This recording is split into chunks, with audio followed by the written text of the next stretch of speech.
Salut chers fidèles abonnés de la chaîne, cliquez pour gagner. Alors dans cette vidéo, nous allons parler plus du projet Breeze avec quelques analyses une fois de plus. Comme vous les aimez si bien sur ces chaînes, comme vous êtes un fidèle abonné, nous allons parler du projet Breeze. Pourrait-elle arriver sur Binance? Si oui, quand? Oui, si oui, quand? Nous allons décortiquer cela dans cette vidéo. Nous allons parler aussi de Luna Terra classique. Les gars, il semblerait-il que l'information vient de tomber. Nous allons parler aussi d'Ethereum. Oui, nous allons parler d'Ethereum. Et vous allez comprendre pourquoi on va parler d'Ethereum. Nous allons parler du Litecoin. Nous allons parler aussi de l'Argentine et de bien d'autres informations. Alors donc, si après avoir écouté cela, tu n'es pas encore un abonné, abonne-toi rapidement et donne un j'aime à la vidéo pour continuer la suite. Alors donc, comme vous voyez, actuellement le Bitcoin est à 29 300 $. On se dit si ça va aller ou ça ne va pas aller, nous ne savons pas. De toute façon, préparons nos pires, toutefois en espérant le meilleur. Car dans cette question de la crypto-monnaie, le pire arrive à n'importe quel moment et le meilleur aussi arrive à n'importe quel moment. Alors donc, restez scotchés sur ces chaînes pour être informés du pire ou du meilleur qui pourrait toutefois arriver. Alors, on va commencer cette information. On va commencer cette vidéo avec cette information. On dit simplement que la Banque centrale d'Argentine est en train, en quelque sorte, de vouloir donner je sais pas, une répercussion positive ou négative en ce sens des crypto-monnaies. Nous savons très bien que aujourd'hui, que les gens le veulent ou pas, les crypto-monnaies sont venues pour rester. Non, les gars, les crypto-monnaies sont venues pour rester. C'est venu pour rester. Oui. Aujourd'hui, on voit des gouvernements qui essaient d'accepter, d'autres qui essaient de mettre les bâtons dans les roues et d'autres, voilà, on ne sait même pas où elles en sont en ce moment. Tout ce que je peux vous dire, c'est que, et je vais toujours répéter ça, soyez en faveur des gouvernements qui optent pour l'adoption des crypto-monnaies et contre les gouvernements qui sont contre les crypto-monnaies. C'est ça, les gars. C'est notre liberté qui est en jeu, c'est nos finances qui sont en jeu.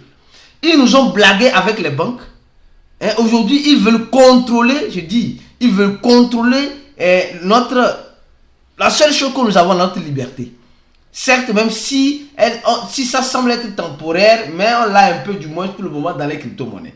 Et nous sommes en train de voir le peso, l'argent de l'Argentine face au dollar américain.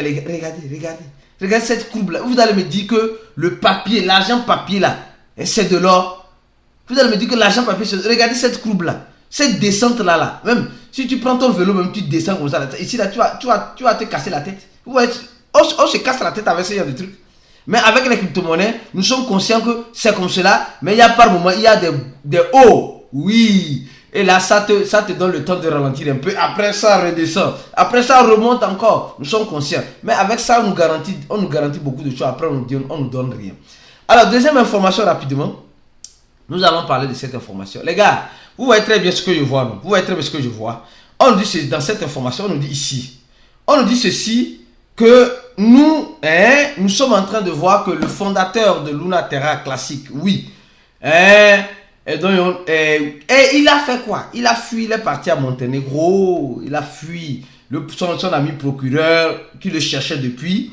Et qu'est-ce qui s'est passé? Semblerait-il que les Américains, les chiens en chaleur, les Américains une fois de plus, demandent son extradition parce que, il a émis un stablecoin algorithmique sur quoi? Et sur leur argent. Donc, ils ont raison là-bas parce que le dollar les appartient. Donc, ils font ce qu'ils veulent.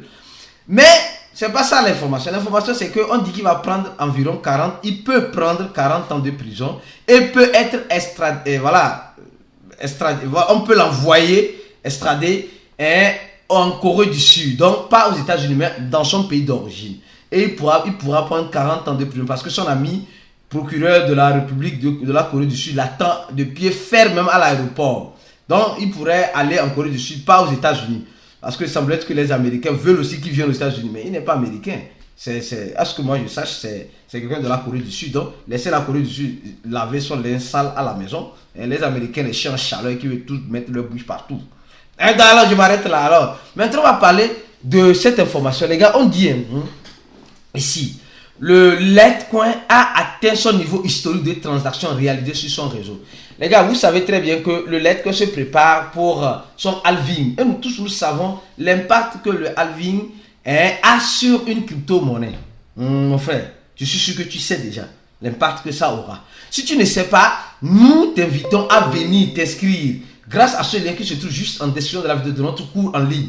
En fait, d'apprendre, de comprendre et de savoir manger vivant. Les gars, aujourd'hui, dans l'écosystème de la crypto-monnaie, plusieurs personnes rentrent mais ne savent plus où mettre la tête parce qu'eux sont là juste pour investir. Ils se disent qu'ils préparent leur retraite. Les gars, si vous ne savez pas, c'est votre... C'est ce que je disais hier dans le groupe VIP. Si vous ne savez pas manger là, le marché va manger sur vous. Et quand le marché des crypto-monnaies mange sur vous là, ça fait trop mal au cœur. Trop! Grave mal même. Donc évitez ou minimiser le risque que le marché mange trop sur vous là. En venant vous inscrire dans notre cours en ligne, afin qu'on puisse vous montrer nos stratégies, on puisse vous montrer une fois de plus ce que nous faisons et nous vous donner le support nécessaire afin de pouvoir être rentable dans cette équation de la crypto-monnaie. Alors donc, je dis ceux qui seront rentables, ceux qui suivent le groupe VIP et ont fait le cours sur la plateforme où le cours a été libéré. C'est ces personnes-là qui pourront être rentables. Le reste là, bon, tant mieux. Alors donc, on nous parle du Litecoin. Vous savez, aujourd'hui, le Litecoin a été un peu oublié. Certes, elle a été un peu oubliée, mais elle est toujours là avec sa technologie. D'accord? Et il y a des mineurs qui minent le Litecoin. Le fondateur de Litecoin, on n'a même pas de ça, on n'a même plus de ces nouvelles. On n'a même plus de ces nouvelles. Bon, mais de toute façon, le projet est toujours là et le projet se prépare à un halving. Donc, dans les mois qui vont suivre. Donc, j'ai voulu vous passer l'information et on nous dit simplement que le projet a atteint son niveau record historique des transactions réalisées sur sa blockchain. Donc, ça veut dire que les gens sont en train de se préparer pour... Et on va voir rapidement le prix du Litecoin. Oh, le Litecoin qui était en 3e position aujourd'hui, elle est où même? Litecoin.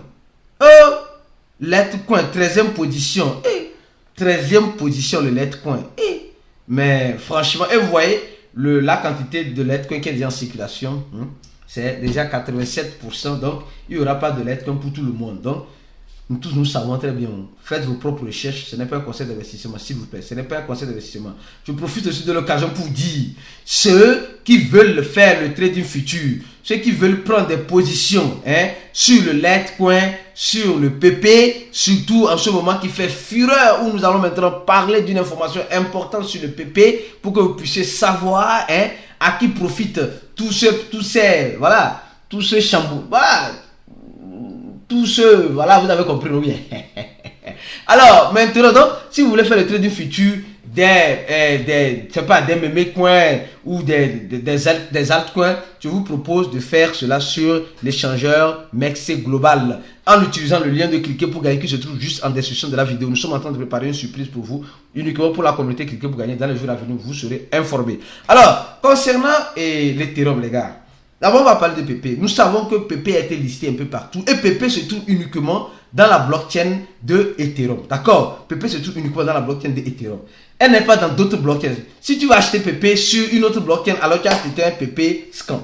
Peut-être un PP dérivé du PP, je comprendrai. Mais un PP original, ça veut dire que le PP que nous tous nous connaissons, ce PP là, c'est un PP ERC, ERC20 ici. Alors, quand on parle de ERC20, on parle de la blockchain Ethereum, d'accord? Et on nous dit simplement que la tendance des meme coins, la temporelle des meme coins fait que l'Ethereum arrive à $2000. Les gars, réfléchissons-en très bien. C'est pourquoi dans le groupe VIP, ceux qui ont rempli ce formulaire-là, vous avez presque toutes ces informations-là. Et vous les aurez si vous ne les avez pas, vous les avez pas encore. Si vous remontez les messages. Les gars, remarquez une chose, Shiba a été créé dans quelle blockchain? Dans la blockchain Ethereum. Et jusqu'à présent, Shiba a été... L'équipe de Shiba dit, eux sont dans la blockchain Ethereum, point barre. Si Binance crée une autre blockchain, ça c'est leur problème. Maintenant, on voit maintenant le même épisode avec PP. PP se crée uniquement dans la blockchain de Binance Smart Chain. Du moins pour le moment, je dis pour le moment, au moment où je fais cette vidéo, il n'y a pas un autre pont sur d'autres blockchains. Pourquoi la blockchain d'Ethereum de temps en temps? La question que tu dois te poser. Parce que à qui profitent tous ces meme coins là? À qui profitent ces meme coins là? Parce que quand ça s'écrit dans une blockchain, ça veut dire que la blockchain, si il y a le FOMO derrière, la blockchain est valorisée et les gens vont faire des transactions en payant les frais en Ethereum. Donc ça avantage qui? Parce que quand nous voyons, nous ne savons même pas qui sont ceux qui créent ces meme coins là, surtout dans la blockchain Ethereum. la plupart, les grands mémés, on ne les connaît pas. Mais ça profite à qui? Aux validateurs d'Ethereum. Et aujourd'hui, les validateurs d'Ethereum sont en proof of work et là, ils ont besoin de manger. Et quand tu fais une transaction, c'est le validateur qui valide. Le validateur reçoit les frais de transaction et nous savons que les frais de transaction ne sont pas des moindres sur Ethereum. Nous savons que les frais de transaction sur Ethereum, les frais de transaction ont augmenté de, je crois bien, de 25 $ à 80 $. Je n'exagère pas trop. Donc, vous voyez que ça profite aux validateurs. Donc, qu'est-ce que souvent ces validateurs-là ont? C'est des grandes baleines. Les validateurs, pour être un validateur d'Ethereum aujourd'hui, ce n'est pas un proof of work, c'est un proof of stake. Il faut avoir 32 Ethereum. Et ce n'est pas tout le monde qui a 32 Ethereum aujourd'hui. Aujourd'hui, ce n'est pas tout le monde qui peut avoir 32 Ethereum.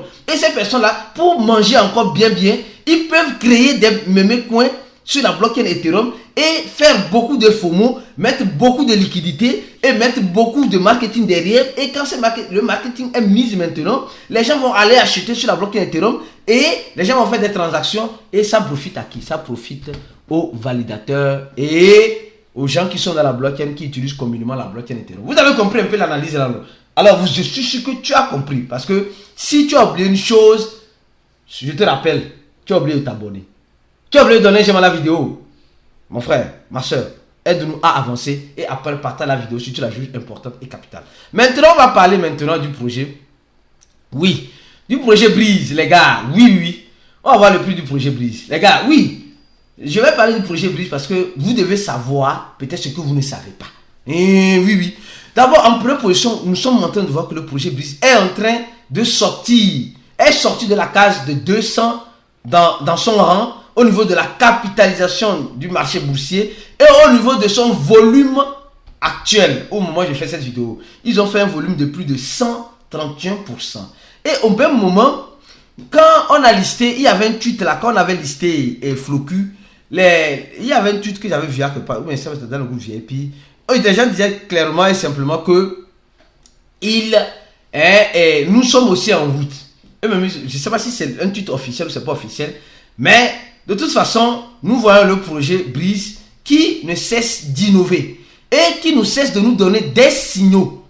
Je dis bien des signaux. Et c'est ces signaux-là que nous allons analyser dans cette vidéo. Et ces signaux-là pourraient peut-être pousser Breeze un jour à se retrouver sur la grande plateforme échangeur Binance. Parce qu'elle cherche ça. Tous les échangeurs cherchent, tous les projets crypto cherchent ça. D'abord, on va commencer avec cette information. Les gars, où est ça? Voilà cette information. Et vous voyez, le volume ne cesse d'augmenter sur les échangeurs centralisés. Or, c'est l'une des, je peux dire en quelque sorte, des réquisites, des aspects que Binance cherche pour lister un projet comme Breeze. Nombre de liquidités, nombre de volumes qui transactionnent tous les 24 heures sur le projet. Que ce soit en desk, que ce soit sur les SEX. C'est sur les échangeurs centralisés. Ça, et Breeze est en train à partager ça pour nous dire clairement, non les gars, regardez maintenant, le volume est à 153%. Donc c'est un message qu'ils sont en train d'envoyer à Binance comme cela. Deuxième message qu'ils sont en train d'envoyer à Binance, non, nous avons notre communauté, d'accord? Et nous sommes en train, les gens sont en train de chercher, de faire beaucoup de recherches sur Breeze, sur Twitter. Binance, regarde encore une fois ça, si ça ne t'intéresse pas. Et au même moment, nous sommes en train de voir cette information. Donc, je suis en train d'interpréter ce que Breeze ne veut pas vous dire clairement. C'est ce que je suis en train d'interpréter pour vous. Alors, donc, et Breeze nous dit ceci. Breeze dit ceci. Où est ça? Où est cette information-là? Kade, mi ajudo, Kade, hey. Breeze a mis un tweet en demandant, en demandant au niveau des influenceurs. Je crois bien, j'ai vu un tweet comme cela sur Breeze où il demandait de taguer les influenceurs, voilà ici. Breeze est en train encore de montrer à Binance. Binance, tu vois, on va commencer le marketing agressif. Et Breeze demande à sa communauté de commenter les bonnes communautés crypto avec les influenceurs en description de ce commentaire. Ça veut dire simplement que ils vont commencer par faire vous comprenez ça, non? Et ça va faire peut-être, j'ai dit mais peut-être sur le prix. Je ne saurais vous le dire, je n'ai pas la boule de cristal. Je n'ai pas la boule de cristal. Et encore, pour finir, avec, voilà, la grande information, Breeze, comme nous voyons très bien, est en train de préparer, on dit, c'est pas moi, Kema, un burn de presque 1 trillion, je crois bien, qui aura lieu dans ces 24 heures, au moment où je suis en train de faire cette vidéo. Peut-être quand vous verrez cela, le burn a déjà été fait. Il y aura, ils ont leur propre blockchain et ils ont la blockchain Binance aussi Smart Chain. Donc, ils ont leur propre blockchain, la blockchain Binance Smart Chain, et ils sont en train de s'activer. Vous allez voir qu'il y a un désintéressement sur le projet Breeze au niveau des holders, mais ils ont des holders plus que même PP. Ils ont, du moins pour le moment, ils ont plus de holders que PP. Ils ont plus de holders que PP. Et ils s'activent sur le burn. Ils s'activent franchement sur le burn et ils disent qu'ils vont faire bientôt un burn de presque voilà, je crois 1 trillion ou 1 milliard, je sais pas, mais ils vont faire un burn. Et qu'est-ce qui va arriver? Ça va faire de plus en plus, comme vous voyez ici, de plus en plus rare. Ils ont une grande quantité, mais ils sont en train de diminuer la quantité qu'ils ont, afin de pouvoir attirer plus encore l'attention du grand échangeur que nous connaissons tous, Binance. Donc, vous savez, l'équipe est en train de travailler et nous savons très bien qu'il y a certaines personnes même qui sont parties en, je sais pas comment dire ça, en Chine pour voir l'évolution même de leur machine électrique. Donc, c'est des gars qui essaient d'apporter quelque chose, un plus. Ils sont en train de montrer, pourquoi ils vont se comparer à, comment appelle-t-on? Ils comparent presque leur communauté, leur ami, voilà, leur communauté à la communauté de Memecoin. Mais ils ne sont pas Memecoin, Et le projet Breeze, c'est un projet bien consolidé. Et ils sont en train de nous dire ici qu'ils sont en train de vouloir introduire, dans l'aspect écologique, les crypto-monnaies. Donc, avec bien d'autres choses, vous êtes en train de voir. Alors, donc, préparez-vous au pire et espérez le meilleur avec le projet Breeze. Peut-être un jour sur Binance, tout à fait finira par rentrer. C'est ce que moi je crois. Alors, venez nous rejoindre dans notre VIP, on remplit ce formulaire qui se trouve en dessus de la vidéo. Et faites le trade du futur de Breeze sur Merxé Global. Si vous avez la possibilité, le lien se trouve en dessus de la vidéo. À la prochaine vidéo. Et on se dit ciao!